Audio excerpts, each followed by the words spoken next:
Hello friends, हमारे इस नई वीडियो में आपका स्वागत है। आज हम 24 जनवरी को आपके सामने एक बहुत ही पावरफुल वीडियो लेके आए हैं, जिसमें हम डिस्कस करेंगे अभी उत्तर प्रदेश लेजिस्लेटिव असेंबली विधानसभा का जो अभी हाल ही में सचिवालय का जो एग्ज़ाम हुआ है RO का, उसके कंप्लीट हम पेपर को डिस्कस करेंगे।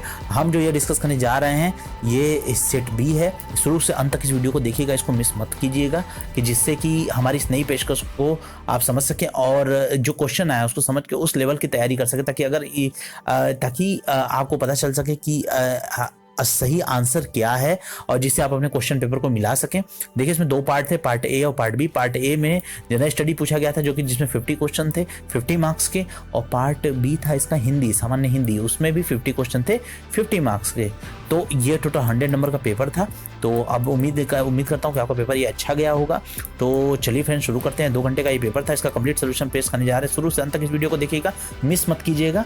और कुछ इसमें देखिए, इसमें कुछ क्वेश्चन ऐसे थे जो कि जिसके सोल्यूशन को हम अभी कंफ्यूजन में रखे हैं, जिसके सोल्यूशन को हम जब एक्चुअल जो इसका आंसर की आ जाएगा उसके बाद ही हम इसको आपके सामने रिवील करेंगे। उसके बाद ही इसके सही आंसर तक, जो सचिवालय उसका सही आंसर समझ रहा है, उस आंसर तक हम तक पहुंचेंगे और उस क्वेश्चन के बारे में बता देंगे। लेकिन इसमें 95% क्वेश्चन ऐसे हैं जो कि हमने 100% एक्यूरेसी के साथ बताया है। तो उसको वीडियो को मिस मत कीजिएगा, अंत तक देखिएगा। तो चलिए फ्रेंड्स, शुरू करते हैं। देखिए, अगर आपने अभी तक हमारे चैनल को सब्सक्राइब नहीं किया है तो कर लीजिएगा, क्योंकि देखिए बहुत ही पावरफुल वीडियो यहाँ पे आती रहती है इस तरह की। हमने जीके जीएस के और यूनेस्को वर्ल्ड हेरिटेज साइट और ऐसे कई यूपीएससी के कई ऐसे हमने प्लेलिस्ट यहाँ पे ऐड किए हुए हैं। आप जाके हमारे प्लेलिस्ट सेक्शन में देखिएगा, हमारे वीडियोज़ को देखिएगा, आप समझ जाएंगे हमारी क्वालिटी को। और कमेंट करके हमें जरूर बताइएगा कि वीडियो आपको कैसा लगा। चलिए फ्रेंड्स, क्वेश्चन पेपर से शुरुआत करते हैं। देखिए, ये जो हम डिस्कस कर रहे हैं आपसे, ये है इसका सेट है 17, सेट 07 है, इसका कोड है सेट 07। तो चलिए, फर्स्ट क्वेश्चन है इसमें कि विच of the following is a non conventional energy source. मतलब नॉन कन्वेंशनल एनर्जी सोर्स को, यानी गैर पारंपरिक ऊर्जा का स्रोत कौन सा है? इसमें है विंड एनर्जी, यानी कि पवन ऊर्जा इसमें गैर पारंपरिक स्रोत है। और बाकी जो कोल है और गैर पारंपरिक मतलब जो नेचुरल नहीं है, वो है विंड एनर्जी। और बाकी कोल और ये पेट्रोल डीजल ये सब कन्वेंशनल है। अब अगला देखिए, in which year the planning commission established in India. किस वर्ष में योजना आयोग की स्थापना की गई थी? 1950 में योजना आयोग की स्थापना की गई थी। A device which converts eliminating current to alternative current to direct current, यानी कि कोई भी डिवाइस जो एसी को डीसी में कन्वर्ट करता है। तो देखिए, एसी को डीसी में कन्वर्ट करने का काम होता है रेक्टिफायर का। रेक्टिफायर एसी को डीसी में कन्वर्ट करता है और एम्पलीफायर डीसी को एसी में कन्वर्ट करता है। तो इसे याद रखिएगा। अब चौथा question, which of the following country known as miniature India. मतलब कौन सा शहर है जो भारत का लघु रूप जिसको कहा जाता है? तो वो है मॉरिशस। वो शहर जिसको कहा जाता है भारत का लघु। अब president rule can be imposed in. President rule कब इम्पोज किया जाता है? किस आर्टिकल के अंतर्गत? आर्टिकल 356 के अंतर्गत प्रेसिडेंट रूल किया जाता है। और आर्टिकल 368 के तहत कहीं भी अमेंडमेंट किया जा सकता है। और चलिए फ्रेंड्स, अब आगे देखते हैं। देखिए, NITI Aayog has launch the programme to initiate transformation in education and health sector with the state government. मतलब नीति आयोग ने अभी हाल ही में एक ऐसा इनिशिएटिव लॉन्च किया है जिसमें एजुकेशन और हेल्थ सेक्टर पे वो काम करेगा। किसके साथ? स्टेट गवर्नमेंट के साथ। तो ये इसका क्या नाम है? तो इसका नाम है साथ। तो अपना आपने आंसर को मिला लीजिएगा। हम ये सब 100% एक्यूरेट इसके आंसर हैं, तो इसे मिस मत कीजिएगा। इस वीडियो को अंत तक देखिए। देखिए, अब अगला क्वेश्चन है कि if black is called red. अगर ब्लैक को हम रेड मानते हैं, अगर ब्लैक को हम रेड मान देते हैं और रेड को हम येलो मानते हैं, अगर रेड को हम येलो मान लेते हैं तो येलो को हम मान लिए ब्लू, तो क्वेश्चन है कि ये ब्लू को हम ग्रीन, और हमने क्या किया? येलो को ब्लू मान लिया और हमने ब्लू को क्या किया? ग्रीन मान लिया। तो क्वेश्चन क्या है कि what is the colour of sky. मतलब स्काई का कलर क्या है? देखिए, रीजनिंग का क्वेश्चन है ये। तो स्काई का कलर क्या होता है? स्काई का कलर ब्लू होता है, जैसा हम लोग को पता होगा। तो लेकिन यहाँ पे क्या लिया है कि ब्लू इज कॉल्ड ग्रीन, मतलब ब्लू को यहाँ पे ग्रीन कहते हैं। तो ब्लू को ग्रीन कह रहे हैं, तो इसका मतलब ये स्काई किस कलर का हम कहेंगे ब्लू कलर का है। लेकिन ब्लू को हम यहाँ क्या कर रहे हैं? क्वेश्चन में हम ग्रीन कर रहे हैं, तो हमारा आंसर ग्रीन हो जाएगा। तो ग्रीन इसका सही आंसर है, येलो नहीं, ग्रीन इसका सही आंसर। अब अगला देखिए, which aspect is concern with the Jeevika a landmark poverty elimination initiative. तो ये एक जीविका जो है लैंडमार्क पॉवर्टी एलिमिनेशन के लिए बहुत बड़ी सस्टेनेबल डेवलपमेंट गोल के तहत इसको लॉन्च किया गया था। और ये किस पर फोकस करता है, ये करता है लाइवलीहुड प्रमोशन पे ये फोकस करता है। अब अगला, which of the following is related to silkworms. Silkworms से रिलेटेड कौन है, तो इससे कॉन्सेंट्रेटेड है सेरिकल्चर सिल्कवॉर्म्स से रिलेटेड। अब अगला, what is the retirement age of जज of supreme court. Supreme court के जजेस की रिटायरमेंट एज क्या होती है, 65 ईयर्स। अब अगला, ड्यूरिंग कोविड-19 pandemic under which act government of India declared the mask and hand sanitiser essential commodity. ये तो किसी बहुत कम ऐसे एस्पिरेंट रहे होंगे जिनका ये गलत क्वेश्चन गलत हो, क्योंकि इसमें साफ एसेंशियल कमोडिटी की बात हो रही है, तो एसेंशियल कमोडिटी एक्ट 1955 होगा इसका आंसर। तो ये तो उम्मीद है कि मुझे लगभग सभी लोग सही करके आए होंगे। अब अगला, the civil disobedience movement start before which event. मतलब सिविल डिसोबीडियंस सविनय अवज्ञा आंदोलन किस घटना से पहले घटित हुआ था, मतलब सविनय आंदोलन से ठीक मतलब किस घटना के पहले हुआ था, तो वो हुआ था पूर्ण Swaraj, resolution of declaration of पूर्ण स्वराज। पूर्ण स्वराज जो लाहौर सेशन में इसको पूर्ण स्वराज की मांग की, पूर्ण स्वराज का जो है यहाँ झंडा लहराया गया था 26 जनवरी 1950। तो ये हुआ था 1930 में ये हुआ था। और पूर्ण स्वराज की इसमें मांग करी कि पूर्ण स्वराज के लिए एक पूर्ण स्वराज की घोषणा का संकल्प लिया गया था कि हम जल्दी ही भारत देश को पूर्ण स्वतंत्रता दिलाएंगे। तो इसमें नेहरू जी का भी इन्वॉल्वमेंट था। तो ये मेन था। और इसी घटना जो है वो स्टार्ट हुई थी सिविल डिसोबीडियंस पर, जैसे मैंने बताया 26 जनवरी 1930 को लाहौर में हुआ था ये। 26 जनवरी 1930 को लाहौर में हुआ था ये, और नेहरू जी के नेतृत्व में हुआ था ये, जिसमें पूर्ण स्वराज का संकल्प लिया गया था। और इसमें इसके जस्ट बाद सिविल डिसोबीडियंस मूवमेंट हुआ था। अब अगला, देखिए एक सर्टेन कोड में कैंडूर को लिखा है, कैंडूर को लिखा गया है नेक ड्यूरो। तो एवरेस्ट को क्या लिखा जाएगा, तो देखिए यहाँ पे क्या है, कैंडूर है। तो कैंडूर में अगर आप ध्यान से देखेंगे तो इसमें जो इसका जो बीच का है डी, ठीक है, टोटल 7 वर्ड है इसमें। तो इसमें जो बीच का है डी तो उसी तरह है, लेकिन NAC की जगह उल्टा करके इसको CAN कर दिया गया, यानी कि इसको अब रिवर्स में फॉर्म में रख दिया गया है। तो और लास्ट में भी यही काम किया गया। OUR को जो ये डायरेक्शन था उसको पलट के RUO कर दिया गया। तो यही काम यहाँ पे भी हम करेंगे। ABR है तो हम ढूंढेंगे कि RBA। तो RBA कहाँ है, सीधे ए ऑप्शन में, इसको सीधा आप टिक मारिए, यही आंसर इसका करेक्ट होगा। ये डायरेक्ट इस तरह के क्वेश्चन, रीजनिंग क्वेश्चन को इसी तरह सॉल्व किया गया, क्योंकि पूरा आपको एक एक वर्ड मिलाने की जरूरत नहीं है, क्योंकि टाइम कम होता है और आपको एक एक क्वेश्चन पे माइंड लगाना पड़ता है। तो ये सब क्वेश्चन को फटाफट करके आप हटा देंगे तो आपके लिए काफ़ी ठीक रहेगा ये। अब अगला क्वेश्चन है। अगला देखिए, अगला क्या है, जो ये रीजनिंग का क्वेश्चन है उसमें क्या दिया है, फिगर सीरीज दिया है। उसमें देखिए दिया है कि पहले इसको देखिए, ये यहाँ से शुरू हुआ और ये सबसे पहले कहाँ गया, वेस्ट डायरेक्शन में। उसके बाद ये चला गया नॉर्थ में। देखिए पता ही है, ये आपका जो है वेस्ट, ईस्ट, ये नॉर्थ और ये होता है साउथ। तो ये 4 होते हैं डायरेक्शन। तो ये चारों डायरेक्शन के हिसाब से अगर आप देखिए तो ये पहले क्या हुआ, पहले ये वेस्ट की तरफ गया। देखिए पहले क्या हुआ इसमें, पहले ये वेस्ट की तरफ गया, फिर उसके बाद नॉर्थ की तरफ चला गया। अब तक दूसरे फिगर में देखेंगे आप, तो पहले जो था वो ये यहाँ से नॉर्थ की तरफ, साउथ की तरफ गया, फिर साउथ के बाद ये चला गया साउथ ईस्ट की तरफ। अब दूसरे में आप देखिए तो ये पहले क्या हुआ, पहले ये गया ईस्ट की तरफ, उसके बाद फिर ईस्ट की तरफ चला गया। तो अब अगर इसका आंसर आपको देखना होगा तो ये देखिए, अभी ये चूँकि ये सबसे पहले क्या हुआ था, ये गया था वेस्ट की तरफ, फिर उसके बाद साउथ में मुड़ गया था, उसके बाद ये गया था फिर ये साउथ की तरफ गया था, उसके बाद जो है साउथ ईस्ट की तरफ मुड़ गया था, फिर ईस्ट की तरफ गया था और फिर ईस्ट की तरफ ही बढ़ा था।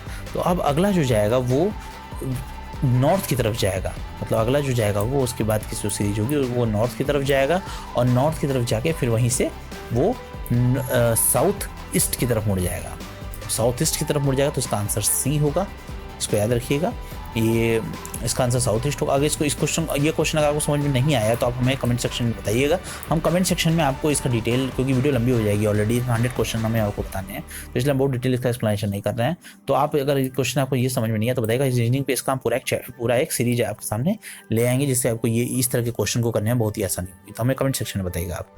अब देखिए, विच of the following countries received the INS Sindhuvir किस कंट्री ने रिसीव किया है, तो वो रिसीव किया है म्यांमार ने इसको रिसीव किया अभी हाल ही में। अगला, लानोस ग्रासलैंड जो होता है वो कहाँ पाया जाता है, वो वेनेजुएला में पाया जाता है, लानोस ग्रासलैंड। अब अगला, इंडिया का first under water metro project launch हुआ था कब, किस सिटी में लॉन्च हुआ था? वो मार्च 2022 में कब लॉन्च हुआ था? वो लॉन्च हुआ था कोलकाता में।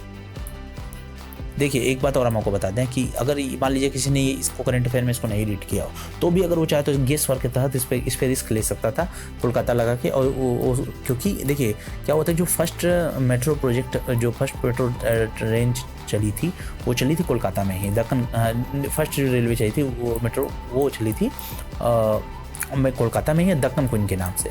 जो फर्स्ट इलेक्ट्रिक ट्रेन थी वो चली थी तो दक्कन क्वीन के नाम चली थी। तो आप अगर एक अंदाज़ा लगाएं तो आप यहाँ पे आप कोलकाता में मार सकते हैं, क्योंकि जो पहली इंडिया की जो पहली मेट्रो ट्रेन थी वो पहली इलेक्ट्रिक ट्रेन थी दक्कन क्वीन, और वो चली थी कोलकाता में। और पहली जो मेट्रो ट्रेन थी वो भी चली थी कोलकाता में। तो आप कोलकाता में यहाँ पे गेस कर सकते हैं कि कौन सा अंडर वाटर प्रोजेक्ट के तहत मेट्रो प्रोजेक्ट के तहत किसमें शुरुआत किया गया होगा। तो गेस आप मार सकते थे, तो गेस वर्क के थ्रू भी इस क्वेश्चन को किया जा सकता था। चलिए आगे देखते हैं। देखिए शुंगा डायनेस्टी का लास्ट रूलर कौन था? लास्ट राजा था, शासक वो था देवभूति। अब अगला देखिए, प्री कैम्ब्रियन इरा का रॉक जो पाया जाता है वो कहाँ पाया जाता है? देखिए यहाँ पे क्या है, ये क्वेश्चन थोड़ा सा कंफ्यूजिंग वाला है, क्योंकि इसमें आपको मिक्स आंसर देखने को कई जगह मिलेंगे। तो लेकिन हम आपको इस पर कोई श्योरिटी नहीं देंगे, हम बस ये बता देंगे आपको कि देखिए कई जगह इसका आंसर अरावली हिल भी रखा गया है, कई जगह इसका रखा गोंडवाना भी रखा गया है। तो अब इन दोनों में से जो लेजिस्लेटिव असेंबली यानी कि जो सचिवालय के जो आंसर शीट में जो आएगा वही इसका फाइनल आंसर है। इसको कन्फ्यूजन में ही रखते हैं ए और सी में हम। अब अगला क्वेश्चन को देखते हैं। देखिए धारावी श्रम कहाँ है? मुंबई में है। इसको तो हर बच्चे ने लगभग सही किया होगा। अब देखिए जो सबसे ज़्यादा अबेंडेंट एलिमेंट्स प्रचुर मात्रा में एलिमेंट पाया जाता है मास के हिसाब से देखा जाए तो अर्थ क्रस्ट में जो सबसे ज़्यादा अबेंडेंस मामला पाया जाता है वो होता है ऑक्सीजन। अब अगला देखिए इसका हमको मिरर इमेज बताना है। ये मिरर इमेज बताना, मिरर इमेज में क्या होता है कि जैसे कि ये मिरर होता है बीच में, तो उसमें क्या होता है कि ये इधर से लेफ्ट है तो इधर का ये राइट से लिया जाएगा, उसको जस्ट अपोजिट हो जाता है, वो मुड़ जाता है। तो जैसे अब ये यहाँ पे ये जो बना हुआ है वो ऐसे स्टार्ट हुआ है और फिर ऐसे गया, फिर ऐसे, फिर इसको ऐसे इस तरह से, फिर नीचे आया ये, तो इस कुछ मतलब इस तरह के, फिर ये वापस ऐसे तो नीचे आ गया मैं ज़्यादा, यहीं से मुड़ गया ये, तो इस तरह करके ये। तो अब हमको क्या करना है, यहाँ मिरर अगर है, मान लीजिए चलिए ये मिरर है, ये मिरर है, तो हमें क्या करना है, तो ये हमें ये बस ये क्या करना है, जो ये चीज़ जो ये पोर्शन है इसका, उसको हम लोग इस तरफ कर देंगे, उसको बस हम लोग सबसे इस डायरेक्शन में ऐसे करके घुमा के ऊपर कर देंगे, और फिर ऐसे करके नीचे, और फिर ये, फिर ऊपर, इस तरह करके ये अगर हम ये, तो हम बस ये देखेंगे कि इस चीज़ को हम यहाँ कर देंगे। तो इस चीज़ को अगर आप देखेंगे तो ये सिर्फ ऑप्शन सी में है, जो इस तरफ। तो अगर आपको इस पर और भी वीडियो रीजनिंग पे चाहिए तो आप हमें कमेंट सेक्शन में जो बताइए कि रीजनिंग की वीडियोस आप चाहते हैं। आप रीजनिंग लिखिएगा, रीजनिंग की वीडियोस आपको चाहिए तो हम उस पर टॉपिक पर जो बताएंगे। आपको आप लेसन भी लिख दीजिएगा कि कौन सा लेसन पर आपको वीडियो चाहिए। अब अगला देखिए स्पुतनिक वैक्सीन है। स्पुतनिक वैक्सीन थे कोरोना की, वो डेवलप की गई किस कंट्री के द्वारा? तो वो डेवलप की गई रशिया के द्वारा। अब अगला क्वेश्चन पे चलते हैं। देखिए कौन सा ऐसी फॉलोइंग सिटी है इंडस वैली सिविलाइजेशन की जो कि गुजरात में सिचुएटेड है? वो है लोथल है, जहाँ पे डॉकयार्ड मिले थे काफ़ी, तो वो इसलिए गुजरात फेमस है। अब देखिए ये बॉलीवुड सेलिब्रिटी कौन से हैं जिनको चिल्ड्रंस राइट्स कैंपेन के लिए यूनिसेफ के द्वारा रखा गया है, अपॉइंट किया गया है? वो है आयुष्मान खुराना जी। ऑप्शन डी करेक्ट होगा इसमें, आयुष्मान खुराना। अब अगला कौन सा ऐसा रीजन है जो कि ब्रेड बास्केट के नाम से आता है? ब्रेड बास्केट का जाता है टेम्परेट ग्रासलैंड, इसको देख लीजिएगा। देखिए मैं एक्सप्लेन नहीं कर रहा हूँ इसमें क्वेश्चन को, क्योंकि वीडियो काफ़ी लंबी हो जाएगी, तो इसलिए आप बस आंसर मिला लीजिए अपना, और थोड़ा बहुत एक्सप्लेनेशन जिन पे पॉसिबल होगा मैं उसमें एक्सप्लेनेशन आपको दे दूँगा। देखिए इंडियन नेशनल कांग्रेस का फिर जब इंडिया आज देश आज़ाद हुआ था तो 1947 में उसमें प्रेसिडेंट को था। देखिए कई लोग इसमें गलती से नेहरू जी, जवाहरलाल नेहरू मार के आए हैं आंसर, लेकिन ये आंसर सही नहीं है। क्यों ये सही नहीं है? क्योंकि ये जवाहरलाल नेहरू जी जो थे वो 1946 तक ही थे। तो अब उसका 1947 में जे.बी. कृपलानी थे, तो जे.बी. कृपलानी इसका राइट आंसर हो जाएगा। अब अगला कोशाला जो महाजनपद है उसका कोशाला जनपद का कैपिटल क्या है? कोशाला जनपद श्रावस्ती है। जो 16 महाजनपद है उसमें हम आपको पढ़ाएंगे इसमें अपने यूपीएससी की सीरीज में। अब देखिए father of plant tissue culture, plant tissue culture का फादर किसको कहा जाता है? इसको कहा जाता है हैबरलैंड को कहा जाता है, हैबरलैंड को। तो हैबरलैंड इसका आंसर हो जाएगा। अब अगला कौन रजिया सुल्तान को देखिए रजिया सुल्तान जो रूलर थे दिल्ली सल्तनत की, वो सक्सीड किए। देखिए यहाँ पे क्वेश्चन है, ये क्वेश्चन थोड़ा सा कंफ्यूजिंग है। क्यों कन्फ्यूजिंग है? देखिए इसमें क्वेश्चन है, रजिया सुल्तान सक्सीड करके कौन सा रूलर, जो रजिया सुल्तान के बाद कौन सा रूलर दिल्ली सल्तनत पे बैठा था? देखिए कि दिल्ली सल्तनत के शासक के रूप में रजिया सुल्तान का उत्तराधिकारी कौन था? तो देखिए यहाँ पे एक चीज़ और, ये क्वेश्चन कंफ्यूजिंग इसलिए है क्योंकि देखिए इसमें दो आंसर पॉसिबल हैं। एक तो है बहराम शाह जो रजिया सुल्तान का ही भाई था, और जो रजिया सुल्तान का चचेरा भाई था ये, और या तो हो सकता है बलबन। ये दोनों में से कोई भी एक ऑप्शन सही हो सकता है। कैसे हम ये बता दें आपको, बलबन भी ऑप्शन क्यों हो सकता है कि रजिया सुल्तान को हम आपको डिटेल दिल्ली सल्तनत पढ़ाएंगे, लेकिन अभी हम एक और हल्का सा बता दे रहे हैं आपको। देखिए रजिया सुल्तान जब बनी थी, महारानी बनी थी, तो उनको क्या हुआ था, उसमें दिल्ली सल्तनत में लोग उन्हें पसंद नहीं कर रहे थे। वहाँ के जितने नोबल थे, वो एक औरत, क्योंकि एक औरत थी पहली बार गद्दी पे बैठी थी, तो ये वहाँ के लोग नहीं पसंद कर रहे थे। तो इसके तो नोबल थे, उन्होंने क्या किया था, उनके खिलाफ, इन्हीं के खिलाफ षड्यंत्र रचने लगे। और क्योंकि काफ़ी पावरफुल और काफ़ी डेयरिंग महिला थी, तो और ये पर्दा प्रथा उसमें चलती थी, जिसमें औरतें अपना चेहरा नहीं दिखाती थी, ये लेकिन ऐसा नहीं करती थी, ओपन रहती थी। तो इस वजह से रजिया सुल्तान को लोग पसंद नहीं करते थे, और क्योंकि इनके बोल्डनेस को देखते हुए, तो रजिया सुल्तान उसके बाद जब राजा सुल्तान को एक जगह नोबल्स ने भड़का के काफ़ी विद्रोह कर दिया था, तो उसमें रजिया सुल्तान जब उस विद्रोह को दबाने के लिए गई थी, तो उस समय उसका मौके का लाभ उठा के उनका जो चचेरा सौतेला भाई था बहराम शाह, वो बैठ गया था गद्दी पे, अपने आप को उत्तराधिकारी घोषित कर दिया था। तो एक ये इंसिडेंट था, इस वजह से यह आंसर हो सकता है। दूसरा आंसर क्या हो सकता है कि जो मेन राजा था रजिया सुल्तान के बाद, जो दमदार राजा था, वो बलबन बना था। हालांकि ये बना था, तो ये बाद में इसने अपना एक मतलब डायनेस्टी पूरी शुरू की थी, लेकिन ये दिल्ली सल्तनत से ही जुड़ा हुआ था, तो इसलिए दिल्ली सल्तनत का अगला उत्तराधिकारी अगर माना जाए तो ये हम बलबन को भी मान सकते हैं। तो ये दोनों अहम मान्यताएं हमने आपको बता दिया अब, लेकिन अब देखा जाएगा कि इसमें जो मतलब एग्जामिनेशन बोर्ड है वो कौन सा आंसर डिसाइड करता है, तो उस पर छोड़ देते हैं। अब चलिए देखते हैं अगला क्वेश्चन। देखिए, what was the worst effect of the revolt of 1857? 1857 की क्रांति के बाद का सबसे दुष्प्रभाव अगर कहा जाए सबसे बड़ा, तो क्या हो सकता है? तो देखिए पहला दिया option, increase the communal divide between Hindu and Muslim. तो हिंदू और मुस्लिम के बीच में कम्युनल डिवाइड कर दिया, ये आंसर नहीं होगा। इसका आंसर होगा बी। मतलब उसमें क्या हुआ था कि जैसे ट्रांसफर पावर, कंपनी के जो पावर था उसको, जो ईस्ट इंडिया कंपनी पहले सारे देश में सारे प्रशासनिक मैटर्स, हर चीज़ों को हैंडल कर रही थी, वो क्राउन को, यानी कि अब वो यूनाइटेड किंगडम से महारानी लोग डायरेक्ट देखती थी, तो विक्टोरिया जी डायरेक्ट देखती थी। तो ये इस वजह से यही इसका सबसे बड़ा बुरा इफेक्ट हुआ था कि अभी ये पूरी तरीके से यूके कब्जे में आ गया था। तो पहले जो कंपनीज को रन कर रही थी, अब ये पूरी तरीके से क्राउन के उसमें आ गया, जिससे इसकी तानाशाही और बढ़ गई थी, इसलिए इसको बैड इफेक्ट कहा जाता है इसको। अब अगला, एक परंपरागत कृषि विकास योजना कब लॉन्च की गई थी? 2015 में लॉन्च की गई थी। हरिदास जयंती सेलिब्रेट की जाती है हर साल कहाँ पे? वृंदावन में।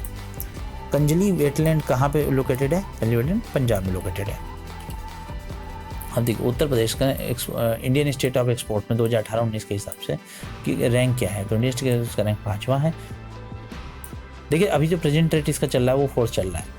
तो अभी क्या है कि इसमें रैंकिंग को लेकर हो सकता है, लेकिन मुझे पूरा उम्मीद है कि ऑप्शन सी इसका करेक्ट आंसर होगा।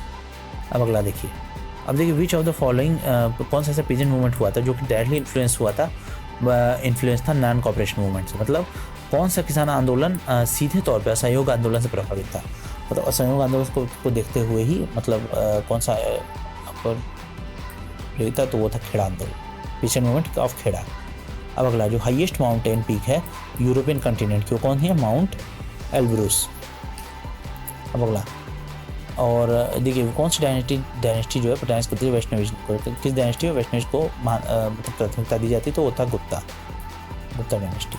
अब अगला, अब इसमें हमको ये दिखाना, इंग्लिश के अल्फ़ाबेटिकल ऑर्डर के हिसाब से हमें बताना है कि इसमें कौन सा मिडिल में आएगा। तो देखिए होता क्या है कि टोटल इसमें 5 वर्ड दिया गया, तो मिडिल में आने के जो 3rd नंबर पे जो आएगा, तो अब उसमें क्या है कि देखिए अल्फ़ाबेटिकल A to Z के बीच में हमें A to Z के बीच में हमें देखा जाता है, A से Z के बीच में अल्फ़ाबेटिकल ऑर्डर में वर्ड चलने चाहिए। तो जैसे अब हम देखते हैं इसका, अब सबके एक फर्स्ट वर्ड को देख लेकर शुरू करते हैं। S, देखिए S सब में है, तो S कॉमन हो गया, तो S तो रहेगा ही।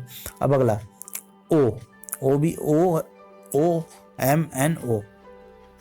तो अब देखिए इसमें क्या है कि O और H, देखिए O से पहले H आता है, उसके बाद N आता है। तो देखिए H तो जस्ट H आ गया, तो ये H आ जाएगा दूसरे नंबर पे, यानी जो हमारा O रहेगा फर्स्ट। अब हमको अगर डिसाइड करना है तो देखिए दूसरे नंबर पे तो ये H आना है। अब तीसरे नंबर पे क्या आएगा?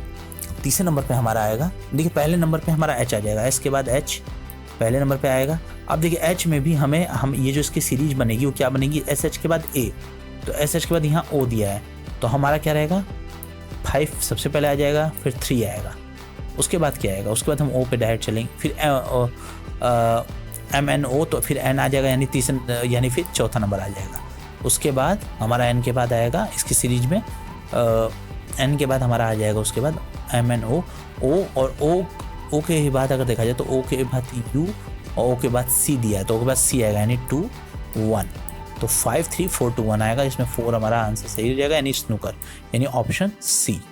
तो इस तरह से क्वेश्चन को सॉल्व किया जाता है।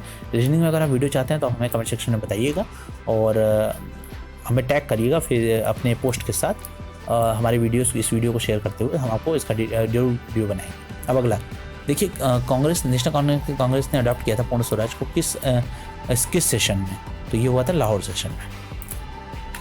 अब अगला देखिए, कौन से एज में स्तूप ऑफ नागार्जुन बिल्ट हुआ था, तो देखिए स्तूप की ज़्यादा बातें जो थी ये नागार्जुन ये ज़्यादातर मौर्य काल में ही होती थी, लेकिन इस क्वेश्चन का भी हम कन्फ्यूजन रखते हैं। आप देखें इसमें ऑप्शन क्या डिसाइड करती है कमीशन, वही फाइनल आंसर होगा, लेकिन फिलहाल मेरे हिसाब से इसका आंसर मौर्य होगा। अब अगला देखिए, एक फोटोग्राफ की तरफ पॉइंट करते हुए एक आदमी अपने फ्रेंड से कहता है कि वो लड़की, मतलब जो इस लड़की की बात कर रहा है वो डॉटर है। डॉटर कैसे है, देखिए वो लड़की जो क्या है डॉटर है। मान लीजिए कि ये वो लड़की है, हम लड़की को सर्कल से रिप्रेजेंट करेंगे और हम जितने भी लड़के या बॉयज़ हैं मेल को हम स्क्वायर से रिप्रेजेंट करेंगे। तो देखिए, तो वो लड़की जो है वो डॉटर है, तो डॉटर है तो ये ऊपर इसके एक माँ होगी और इसका एक बाप होगा। देखिए ये सिंबल है, ये जो सिंबल हमने बनाया है ये सिंबल है मैरिज का, जैसे कि हस्बैंड वाइफ उसका सिंबल में आ जाता है ये। तो ये हम आपको समझा, अगर आप बोलें ब्लड रिलेशन में पार्ट में इसको पढ़ाएंगे, अगर आप चाहते हैं तो ब्लड रिलेशन आप टाइप कीजिएगा नीचे कमेंट सेक्शन में बताइएगा, हम इस पर वीडियो बनाएंगे। अब देखिए, तो ये बोलता है कि वो जो लड़की है वो डॉटर है only son of my father, मतलब एक फादर है। देखो अगर इसको सीधे तरफ देखें तो एक फादर है, तो उसका ओनली सन, अब उसका एक बेटा है, ठीक है। उसकी वाइफ, इसकी एक लड़का है, इसकी एक वाइफ है और इसके वाइफ की एक लड़की है, और ये वो लड़की वही है जिसकी वो बात कर रहा है। तो आखिर लड़का कौन हुआ, ये जो आदमी बोल रहा है ये हो गया उसी आदमी का बेटा, यानी कि इस लड़की का पिता। तो ये वो लड़की इससे किस प्रकार संबंधी, वो लड़की इसकी बेटी होगी, डॉटर। तो डॉटर इसका आंसर हो जाएगा। अब अगला, कौन सा एलॉय स्टील का है जो कि यूज़ किया जाता है ऑटोमोबाइल पार्ट जैसे एक्सेल, बेयरिंग, बॉल इत्यादि बनाने में यूज़ किया जाता है। तो देखिए इसमें 2 ऑप्शन, हाँ ये भी कन्फ्यूजन वाले क्वेश्चन है 43। तो इसमें निकिल और क्रोमियम, ये दोनों ऑप्शन में से कोई एक होगा। तो निकिल का चांस ज़्यादा है, लेकिन अब देखिएगा कि कमीशन क्या डिसाइड करता है, तो इन्हीं दोनों ऑप्शन में से एक होगा। अब अगला, कौन सा ऐसा है जो कि करेक्ट मैच नहीं है, देखिए विटामिन ए की कमी से नाइट ब्लाइंडनेस होता है, ये सही है। दूसरा विटामिन B12 की कमी से बेरी, देखिए ये भी सही है अपनी जगह पे।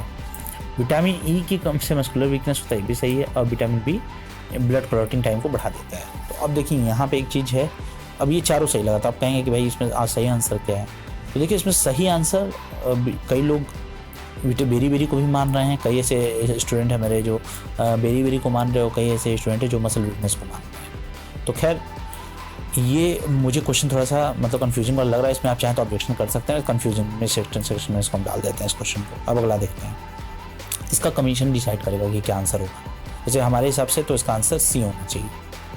अब अगला, कौन सा स्टेट था जिसने फर्स्ट टाइम एस्टेब्लिश किया था पंचायती राज, तो वो था सीधा राजस्थान। तो ये क्वेश्चन सबको रटाया क्वेश्चन है, ये इसको याद होगा। अब ऐसा कौन सा है जो लार्जेस्ट कोल फील्ड है इंडिया में सबसे लार्जेस्ट कोल फील्ड है झरिया, झारखंड में ये।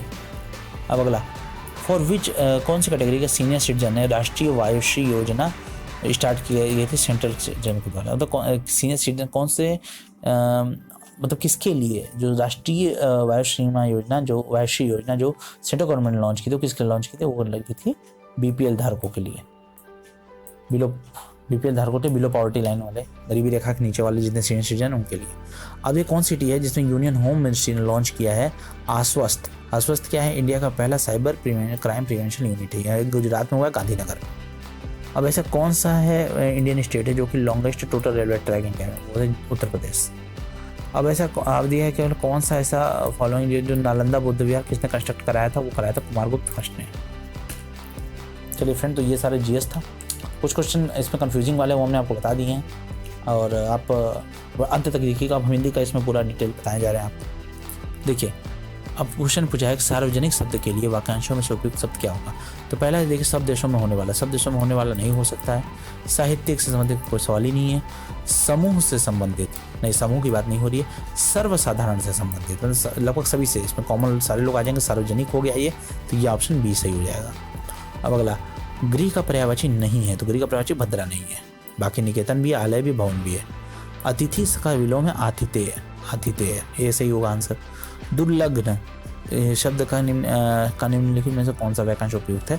तो जिसे पार करना कठिन हो वो होता है दुर्लग्न। देखो, दुर्लग्न यानी कि लांघना, जिसको लांघना मतलब पार करना, तो वही होता है। अतिवृष्टि का विलोम क्या होता है, अनावृष्टि, सी।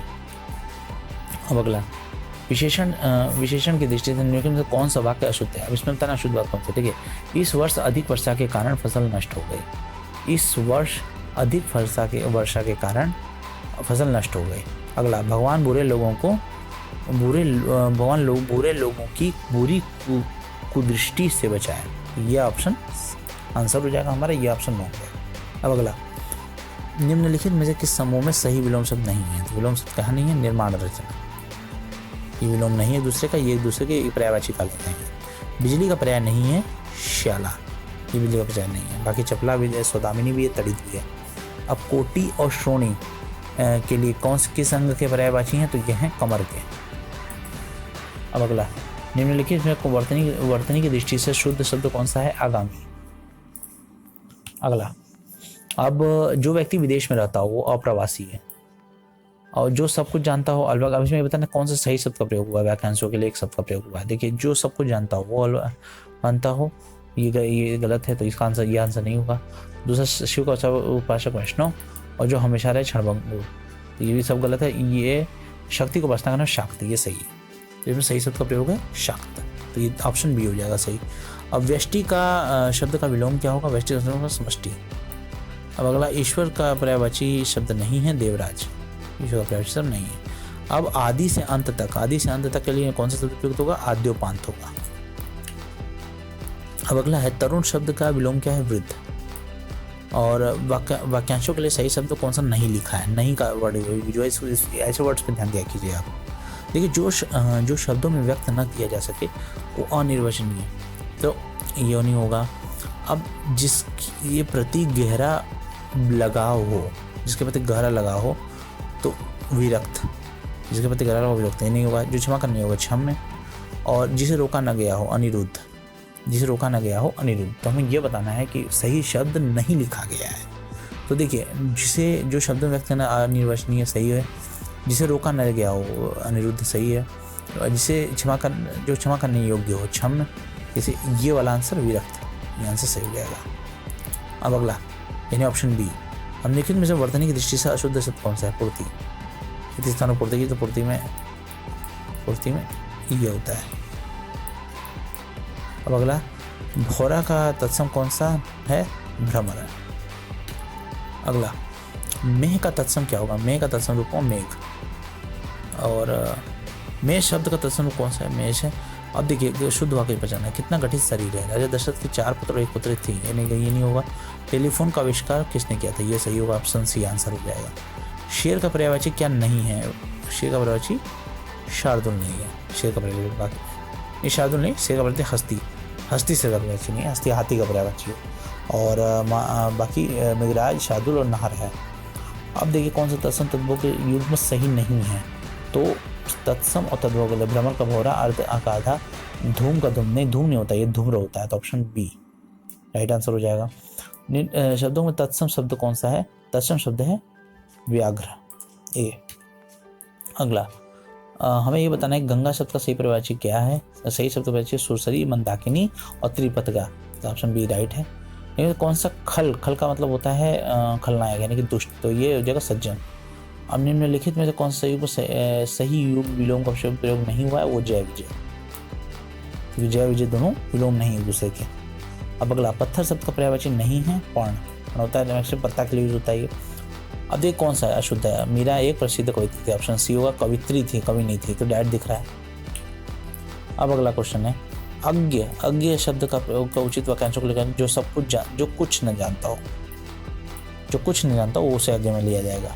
कौन सा तत्सम तद्भव का सही युग्म नहीं है, वो तत्सम तद्भव का सही युग्म नहीं है।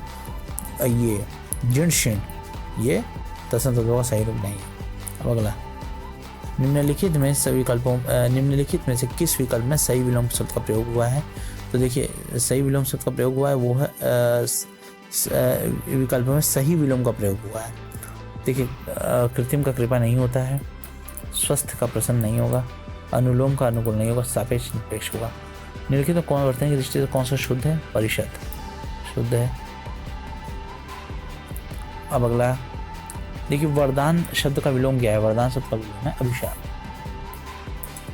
अब अगला क्वेश्चन है देखिए जो पहले जन्मा हो अग्रज, कौन सा विलोम शब्द सही नहीं है। दीवादें। और निम्नलिखित कौन सा शब्द अशुद्ध है। अशुद्ध इस पुस्तक में 10 अध्याय ये दिख रहा है सामने ही, तो ये ऑप्शन बी हो जाएगा। अगला है ऑप्शन कदली का तद्भव क्या होता है। केला। अनुगामी का मतलब होता है अनुसरण करने वाला। और कौन सा वाक्य अशुद्ध है। देखिए इसमें होगा कि आप देखिए पहला क्वेश्चन है, पहला इसमें ऑप्शन दिया है कि आपके प्रश्न का समाधान मेरे पास है। देखिए आपकी समस्या का समाधान होता है, प्रश्न का समाधान नहीं होता है। अब देश में अराजकता बढ़ गई है, ये वह प्रातःकाल टहलता है, प्रत्येक बच्चे को 4 केले दे दो। तो अब इसमें देखिए 2 ऑप्शन है, एक दे दो, प्रत्येक बच्चे को 4 केले 2 भी हो सकता था, लेकिन दे दो दिया, तो यह कन्फ्यूजन में हम डाल दे रहे हैं इस क्वेश्चन को। और प्रश्न का समाधान, तो इस समस्या का समाधान तो इसमें ए या डी में से कोई एक होगा। अब देखिए इसमें जो कमीशन डिसाइड करेगा वही फाइनल होगा।